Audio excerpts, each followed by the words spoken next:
I've been designing a winter survival themed resource management board game for almost a year now. And this is how I went from my first playtest to getting ready to self-publish a final product.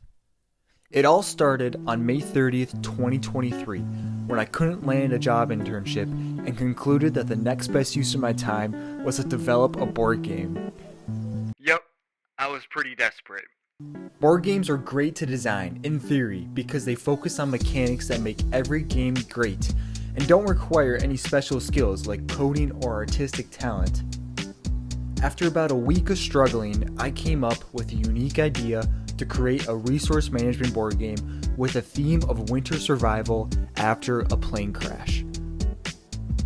I took inspiration from video games like The Long Dark, shows like Alone, and movies like Alive or Society of Snow.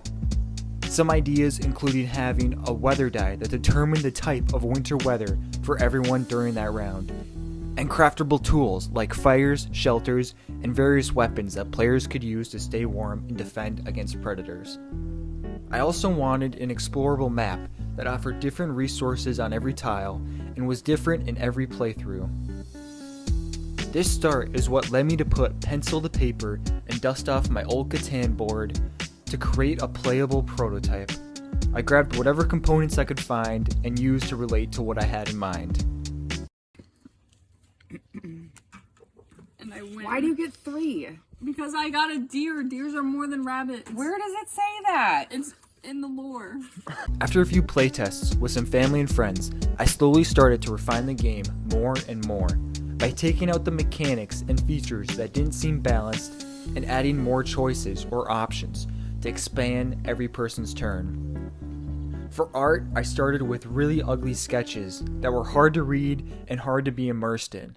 My mother actually helped me create version 2.0, which helped add to the theme and make it look more like a playable board game. After about a month of playtesting and work, I came up with a base outline of the map and one objective, which is to be the first to reach the mountain by obtaining the necessary supplies. For the name of the game, the word Anvil was in my head at the start because it sounded rugged and tough, just like the wilderness it was set in. I then added the words Survivors of Anvil to fit the game. For the next step in my journey, I contacted a graphic designer because I was starting to feel confident with the core gameplay of what I had. I found an artist on Upworks and was really fortunate to create a style that I was looking for and that drew people over. In the fall, I made a prototype off the Game Crafter and got in contact with McGill Coimbra, a well-known board game graphic designer, to work on box art. This is what the final cover ended up looking like. During winter, I participated in a playtest convention called Protospiel, which was a blast and a great learning experience overall. It was interesting to hear people's different feedback and have experienced designers try out my board game. I actually ended up changing a couple of the mechanics and features to make the game flow a little bit better at the end of the weekend. This spring, I designed and created a final prototype off the Game Crafter, and I'm now starting to think about crowdfunding options. It has been a filled year with trying to find time to work on the game during my last year of university and continue to find ways to improve and refine it. If you have an itch or idea for a game, I would suggest you try making a board game. The barrier to entry is low, and it's a great way to experience working with core game mechanics that make every game entertaining. If you have experience with game design or board game creation, I would love to hear your story below, and feel free to check out the links for more information about Survivors of Anvil.